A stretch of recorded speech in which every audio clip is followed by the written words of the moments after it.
In figure if lines P Q and R S intersect at point T.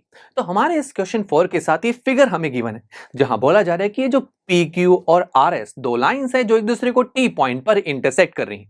उसके बाद हमें इसी figure में 3 एंगल्स से रिलेटेड एक इंफॉर्मेशन ये है कि जो एंगल पी आर टी है उसकी वैल्यू 40 डिग्री के इक्वल है, एंगल आर पी टी की वैल्यू 95 डिग्री की और एंगल टी एस क्यू की वैल्यू 75 डिग्री के इक्वल है। और अब हमें हमारे इस फिगर में एंगल एस क्यू टी की वैल्यू को फाइंड आउट करना है। कैसे करें आइए देख लेते हैं। एस क्यू टी ये एंगल एक ट्राइंगल का पार्ट है, दैट इज ट्राइंगल क्यूटीएस। अब एक ट्राइंगल में अगर एंगल से रिलेटेड इंफॉर्मेशन चाहिए तो हमारे पास एक प्रॉपर्टी है, that is angle sum property, जिसके अकॉर्डिंग एक ट्राइंगल में तीनों एंगल्स का सम 180 डिग्री के इक्वल होता है। तो आइए इसी प्रॉपर्टी का यूज कर लेते हैं एक बार। सो इन ट्राइंगल क्यूटीएस यहां पर तीनों एंगल्स का sum that is angle QTS plus angle TSQ plus angle SQT, तीनों का सम 180 डिग्री के इक्वल होगा। अब स्टूडेंट्स यहां पर मुझे एसक्यूटी की वैल्यू को तो फाइंड आउट करना है, ठीक है, बट अब मुझे बाकी दो एंगल्स में से एक एंगल की वैल्यू तो गिवन है, दैट इज एंगल TSQ, जिसकी वैल्यू 75 डिग्री की इक्वल है। अब यहां पर अगर किसी तरीके से एंगल QTS की वैल्यू भी मिल जाती तो बात बन जाती, हम इस एक्सप्रेशन से एंगल SQT की वैल्यू निकाल सकते थे। अब ये QTS की वैल्यू को निकाला कैसे जाए? अगर इस QTS एंगल को देखा जाए दोस्तों, ये एंगल इसका एक अपोजिट एंगल भी है जो दूसरे ट्राइंगल में आ रहा है, दैट इज एंगल RTP।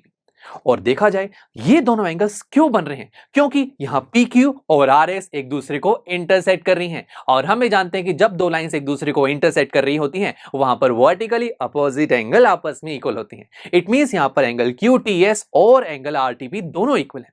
तो यानी कि अगर मैं एंगल RTP की वैल्यू दूसरे ट्राइंगल में से फाइंड आउट कर लूं तो वो वैल्यू एंगल QTS की इक्वल हो जाएगी। तो आइए फिर शुरू करते हैं, दूसरे ट्राइंगल को पिक करते हैं। इन ट्राइंगल PRT, यहां पर इस ट्राइंगल में मुझे RTP के एंगल की इंफॉर्मेशन चाहिए, तो फिर से हम एंगल सम प्रॉपर्टी लगा सकते हैं। यहां पर तीनों एंगल्स में रिलेशन मिल जाएगा। तो आइए शुरू करते हैं। तो यहां पर तीनों एंगल्स का सम 180 डिग्री के इक्वल होगा। तो स्टूडेंट्स एंगल RTP की वैल्यू यहां से आ जाएगी 45 डिग्री। अब दोस्तों अगर एंगल RTP की वैल्यू 45 डिग्री है तो स्टूडेंट्स ये एंगल QTS के इक्वल है ना, तो उसकी वैल्यू भी 45 डिग्री की हो जाएगी। तो सही है। अगर हम हमारे अब मेन एक्सप्रेशन में देखें तो यहां से अब मैं एंगल SQT की वैल्यू कितने आराम से फाइंड आउट कर सकता हूं। इसे फाइंड आउट करने के लिए मेरे पास QTS की वैल्यू नहीं थी, वो हमने अभी फाइंड आउट किया, दैट इज 45 डिग्री। तो बस जब इस एक्सप्रेशन को सॉल्व किया जाएगा तो फाइनली हमारे पास SQT एंगल की वैल्यू आ जाएगी 60 डिग्री, और इसी एंगल की वैल्यू को हमें निकालना था।